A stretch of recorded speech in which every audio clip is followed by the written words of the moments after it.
Alright, it's been a couple weeks since I posted any kind of video. It's because the lens on my Insta360 was scratched and sent it in. It cost me $130 to get it fixed. But here we are.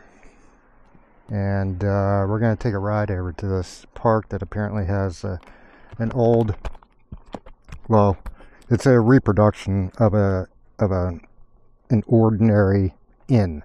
That's what they used to call them, ordinary inns. And this inn goes back to like 1750, so it's pretty old. So we're gonna go check it out and learn a little history about it.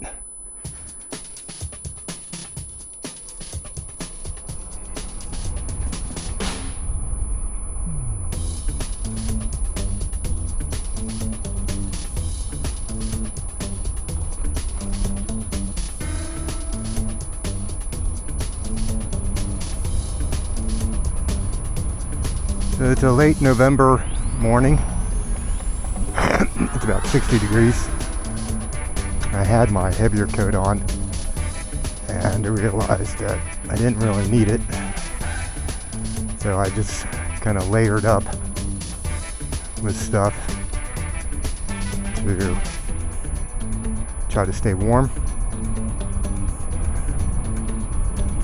So most of the rides, no, I shouldn't say that.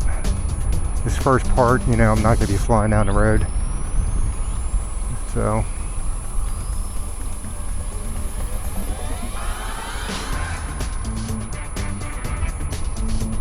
I did keep my insulated gloves on, my insulated motorcycle gloves, has the padding and everything on the knuckles and whatnot. Because the other day when I was riding, even though it wasn't as chilly as it is now, my hands got cold. So I brought the other gloves with me, my regular, summertime kind of gloves, just in case this gets a little bit too uncomfortable. But right now it's not too bad. I'm sure if I all around though, I'm sure if I ran or rode for a while, I'd probably get a chill. But I wanted to go out this morning and do this because I tried to do this ride the other day, but I overexposed the entire video like an idiot. So I wanted to come out here today and redo it, and in the morning, it's I believe like 10:30 in the morning. Hello. It's 10:30 in the morning, I believe. So we are, because I wanted to go in the morning, because it's supposed to get cloudy and maybe rain today. So, and then we're supposed to get some sketchy weather over the weekend. So I wanted to get out here and try to get this video done. And yes, I did fix the exposure. See, the problem was the other night when I went out, it was around 4 in the afternoon, and it gets dark around here by 5:30, so the everything, the sun was going down. So I increased my exposure, because normally I run it at minus 1.7, but I didn't do that this time, or that time. I had it on 0.3, and it just blew everything out. The sky was just completely blown out. All the highlights are blown out. So I got sun today. There's some clouds back behind me, But so I'm gonna ride up here to this thing, give a little history lesson, and then from there I'm gonna try to go over to the barber shop and then back home. So I should be good to do all that.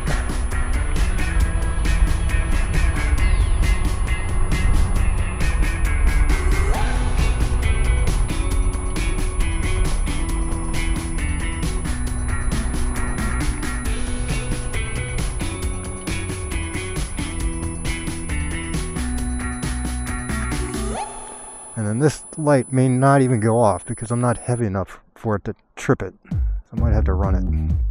Oh, we got a green light. Never mind.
Really hate, like, they have this nice wide bike lane here, and then you come up to these lights and then there's no lane.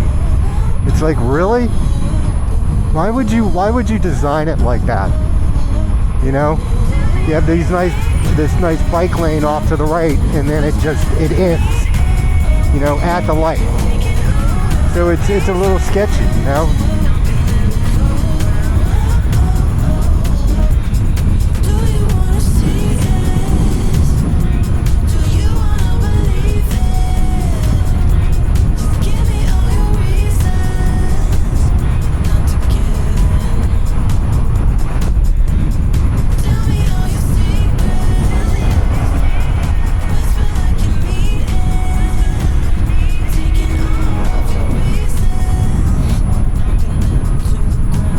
See, like this stuff, I mean, I know cars got to turn off, but there has to be a better way than this, because, you know, you're riding down here and then all of a sudden you gotta look behind you to make sure some numbnuts isn't coming up behind you and like not paying attention and gonna run you off the road. It's like there has to be a better solution to that, you know? Maybe like not even put in that turning lane, you know, just make it a solid like bike lane going all the way through, because then, I mean, you would think it'd help a little bit, but maybe it might not do anything, who knows.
I guess I could slow it down here. I don't need to be flying down the road burning up my battery.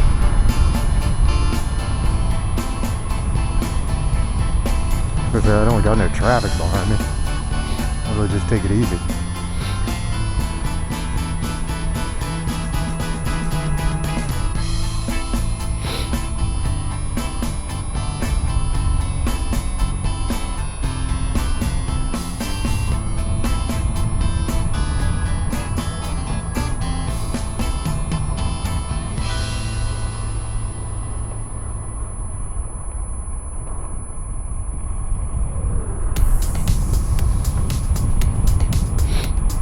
Just coast. There's no cars behind me. That's the nice thing about riding during the week, man. You don't get as much traffic.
Trouble don't last when the tough get going. Baby, all we do is win, so show me my opponent. Adversity, doubt, stress, could care less. Cause how we handle those like an S on our chest. Super proud of how we held it down on the way up. Can't wait for our day to ball, this is a layup. Nobody ever said this would be easy, but trust when I say that you got. I know we've been looking for a breakthrough, trying our best to make do. Every day is something new, but change don't come, oh yes it's true. Brighter days are straight ahead. Follow me, won't be misled. Just look up, don't hang your head, and we'll get to that promised land. Somebody loves you, please don't forget such. Take your time, no need to feel rushed. We gon' shine somehow one day. Work to O'Shea, today's been a good day. Don't let one bad apple spoil the tree. The fruits of our labor seem ripe, can't you see? A little insight, so they'll never leave your light. Been wrong for too long, this here feels so right. Leave your fears in the rear view, right now on the mission. Trying to stay the course on this road to redemption. Giving up seems tempting, but no need. Cause I got you and you got me. A little U-N-I-T-Y will get us by. Through the storm and the rain, I'll be by your side. Look alive, the best has yet to come. Just some words from wisdom, plenty more. I know you've been looking for a breakthrough, trying our best to make do. Every day is something new, but change gon' come, oh yes it's true. Brighter days are straight ahead. Follow me, won't be misled. Just look up, don't hang your head, and we'll get to the promise, yeah. And it may seem like things ain't working out, but I know we gon' find a way without a doubt. Just hold on a little longer, you gon' see this through. I've been there, certain things always remain. Okay, here we are in front of the tavern. Pretty interesting place. This is called a tavern's ghost structure. The tavern's ghost structure represents the original Dowdens Ordinary. The inn was a one and one half story log structure with gabled dormers, a shingled roof, a covered porch, and two fireplaces. Later, Dowden built an addition to his tavern, giving it an L-shaped form. The actual tavern site is located on the hill and is accessible by following the path past the cannons, which I'm assuming that's it, up on top of the hill. So, tavern life at Dowdens Ordinary. The role of taverns. In early America, taverns or ordinaries offered food and shelter both for travelers and their horses. The term ordinary originally applied to a tavern meal regularly offered at a fixed price, but later designated the tavern itself. The Maryland Assembly, like other legislatures, not only required a license for operation and a bond for good conduct, but also mandated a listing of the set prices for food, drink, and accommodations. And so they have like some of the rates here. So like breakfast for a gentleman was 37.5 cents. Breakfast for servant was 25 cents. A quart of sherry wine was $1.25. Small beer quart was 6 1/4. Let's see. Supper for a gentleman was 50 cents. Supper for a servant was 25 cents. Lodging with clean sheets was 25 cents. Stablage and hay for your horse, 37.5 cents. So, interesting, huh? So, to get on with the history here, because of poor roads, early taverns were generally 15 to 20 miles apart. A convenient day's travel. On the Great Road, now Maryland Route 355, a traveler from Georgetown to Frederick could stop at a tavern in Rockville before spending the next night at Dowdens Ordinary in Clarksburg. In his petition for a tavern license in 1750, Michael Dowden wrote that because his house was situated on the road between Rockville and Fredericktown, he regularly received visitors requesting food and lodging for the night. Dowden decided to turn his hospitality into a business operation. In addition to providing meals and lodging, taverns also served as places for the locals to socialize, argue politics, conduct business, play cards, or bet on a horse race. At Dowdens, stagecoaches stopped twice a week, bringing mail and news from communities along the route. More than a place to have a drink, taverns were the hub of community life. There's actually a picture here. It says 1880s postcard of Dowdens Ordinary. And it looks, it looks smaller than what you'd see here, but I guess it probably wasn't. And you know what it reminds me of? It reminds me of like when you watch like the Beverly Hillbillies from back in the day, and their original house when they're sitting on the porch and whatnot. This is what this house looked like. Very similar. But let's go over here. We're going to talk about these cannons. I'm going to turn my bike back on because I was just sitting here. I'll go over here and look at this cannon. Get a little history on the cannon. This cannon is a replica from the French and Indian War. Yeah, French and Indian War site. So this is a replica cannon. This was a pretty heavily this region, of the DMV, well, including Pennsylvania, was heavily, fought over during that period. 1755. On April 15th, 1755, a British seaman wrote in his diary, "On the 15th, marched at 5 in our way to one Dowdens, a public house and encampment upon very bad ground on the side of a hill. We got our tents pitched by dark, when the wind shifted from the south to the north. From a sultry hot day, it became excessively cold and rained with thunder and lightning till about 5 in the morning, when in 10 minutes it changed to snow, which in 2 hours covered the ground 1.5 feet." Wow. That must have really sucked. But that's really typical weather for this area, The cannon itself.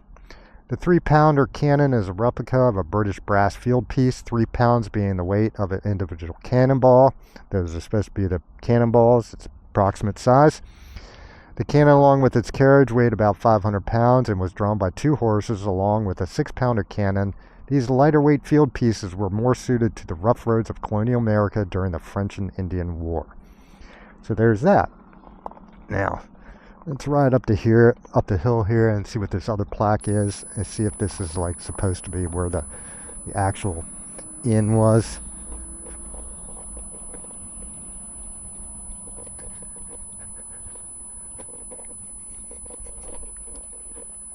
Oh, it's just archaeology artifacts that have been found around here.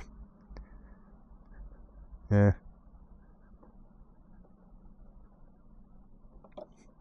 Alright, let's see what this thing is up here. This might be the actual plaque of where it was at. Yeah.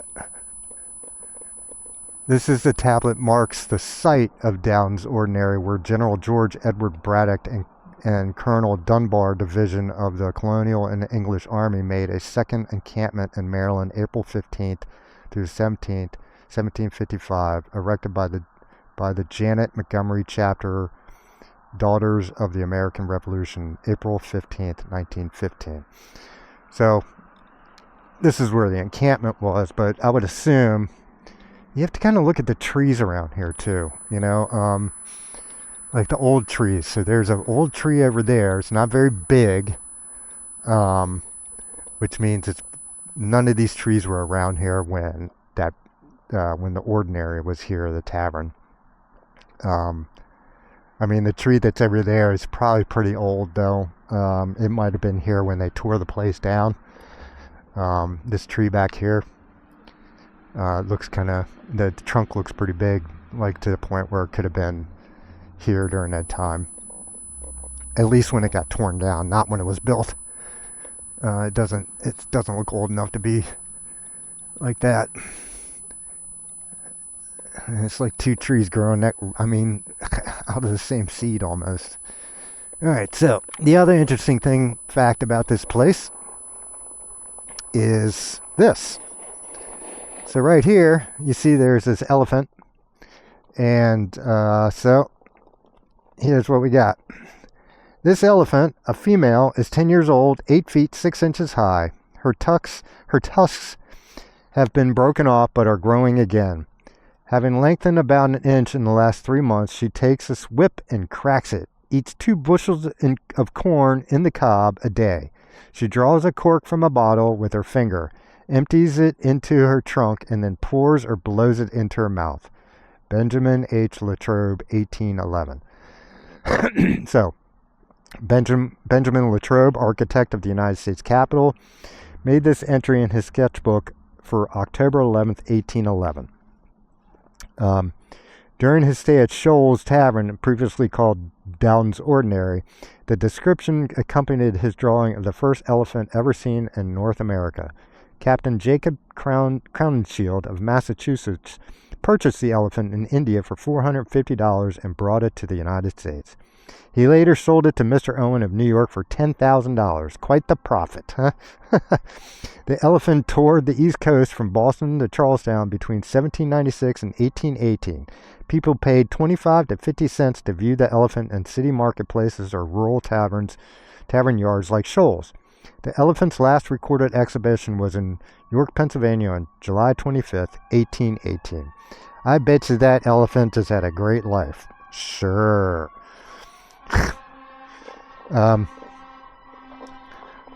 So, if y'all are interested to come up here and check this out,